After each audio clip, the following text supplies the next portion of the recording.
Hello everyone and welcome to my video where I will be covering the gunner's performance in solo PvE, grouped PvE, as well as small scale PvP and large scale PvP.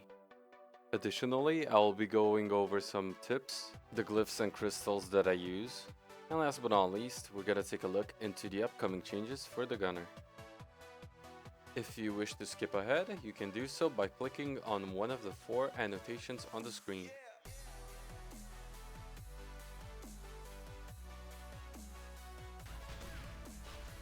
For leveling, you really won't encounter any problems as a gunner.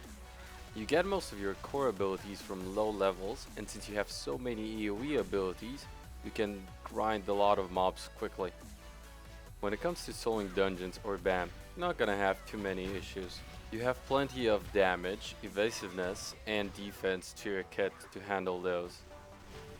When it comes to endgame dungeons and grouped PvE, gunners are currently considered to be one of the top tier DPSs, just because of their flexibility and the numbers they put out.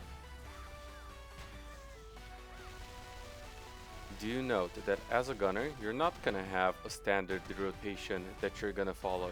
You will be using a priority type of rotation, with Arcane Barrage being your main bread and butter. You will try to get a reset off with Replenish, which is your reload, and then follow up with some of your other fillers such as Scattershot, Mana Missiles, Arc Bomb, and Time Bomb, in that order, until you build enough willpower to use one of your spenders. I've personally come to find that if I'm facing a single boss, then I wouldn't prioritize using Bombardment over Rapid Fire. When it comes to mass PvP, everyone expected the gunner to perform, but oh boy does it perform. In a battleground like Corsair's Stronghold, with the help of the team or sometimes even solo, you can wipe out an entire enemy group at a choke point, be it the gate or when fighting for the fire.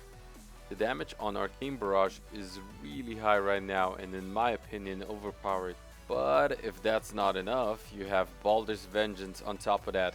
That deals insane amount of damage, and especially so if you hit your enemies from behind. As a few quick tips specifically for Corsair's Stronghold, if you leave a turret on top of a ladder, it will start attacking the enemy no matter if the enemy is already midway or just started climbing the ladder, it will already be attacking him. You can also sit on the ledges and hit people with your Arcane Barrage or Blast, which you can also use to shoot down airships. Just by looking at the kit, we already knew that the class is going to be really strong in a mass PvP, but a lot of people seem to have had doubts that the class can hold its own in small scale PvP. From playing quite a lot of Skyrim, which is the 3 vs 3 arena in Tera, I have had a lot of success, ending the season at rank 15 and having around a 83% win rate. Peeling is pretty much gonna be your weakest point, since your crowd control abilities are less reliable to land, and as a result you do excel playing alongside something like a Lancer. But again, just because Arcane Barrage is so strong right now, you can make up for all of that by applying insane amounts of pressure.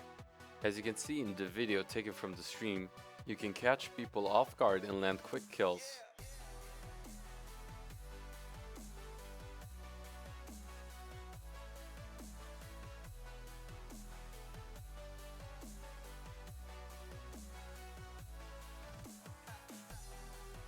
You can use your left click, Blast, to quickly cancel out of animations, such as Point Blank or Mana Missiles and so on and so forth. When it comes to Arcane Barrage, if you detonate the explosion without having your HB bot outside, you won't get the double explosion damage on it.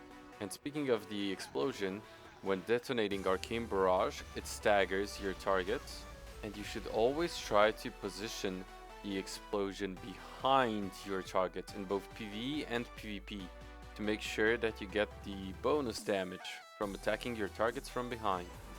If you're using Glyph of Influence on Point Blank, You can proc the reset off of both swings, basically having 2 shots at getting the reset. You can also just use command recall to get back up if you get knocked down.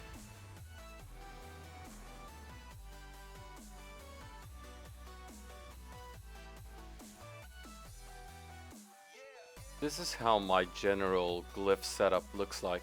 It's more centered around PvP, and if you do take it, you should use it as a starting guide, mixing and matching so that it fits your current needs.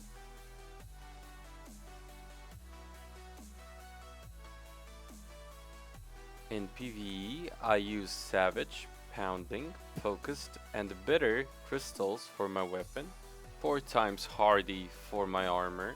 Even though on my current setup in the video I was using 4 times Anarchic, they're basically the same, it's just that Anarchic are way cheaper and they only affect bosses. As for my jewelry, I use Power. In PvP, I like having Savage, Swift, Forceful, and Salivating on my weapon, 3 Relentless crystals and 1 Grieving on my armor, and of course 4 times Grieving Zerks on my jewelry.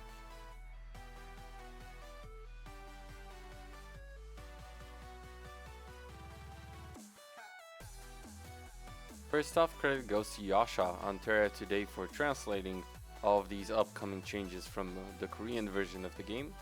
I will also post a link in the description so you guys can check out the thread yourself and see all of the upcoming class changes, since some classes will get quite a few of them in the future.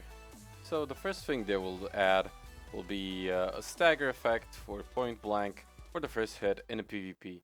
In my opinion, it makes sense, and I believe that they should have made it that way from the beginning. Next up is the Arcane Barrage nerf. It's definitely needed, and it will nerf the detonation explosion damage on it. Scattershot, improved accuracy. This is probably more of a PvP change, I think, because you don't have too many issues landing all of your scatter shot damage in PvE, but less so, or less reliably so, in PvP. Baldur's Vengeance change, that's pretty much just a bug fix. Now the next one's really interesting. Mana Missiles. The skill will cause knockdown on players in PvP. The curious thing about it is, are all missiles gonna cause KD? If so, maybe you can aim it so that it also knocks down and hits a target behind another player. Following that patch, we will get a nerf on Baldur's Vengeance in PvP. The change seems reasonable. Now the rocket jump change, since it doesn't specify what debuffs will be able to affect you while you're using rocket jump, it's kinda hard to tell if this will affect us immensely. Now with Arcane Barrage, the interesting thing is that yeah, they are going to nerf the damage on the second hit, which is your detonation, for PvP that is, but they've changed it so that you don't get the double damage from the detonation explosion, and as a result the second hit of Arcane Barrage will have its base damage doubled. And it's also nice because this basically alleviates the need of having HB bot outside at all times in order to gain max effectiveness out of Arcane Barrage. And finally, in the latest Tera patch, surprise surprise, Arcane Barrage gets another nerf, with its base damage being reduced from 5210 to 4352, which is quite a hefty nerf by 15%. But we get a buff in damage for mana missiles by 10%, and the scattershot damage improved by 15% in return, which is definitely a good trade-off, or at the very least, a fair one. Hope you enjoyed the video. Please let me know what video you would like to see next. Also make sure to follow me on Twitch to see whenever I go live, and you can drop by to ask questions or just say hi, and also just check out my highlights and past broadcasts for more gameplay.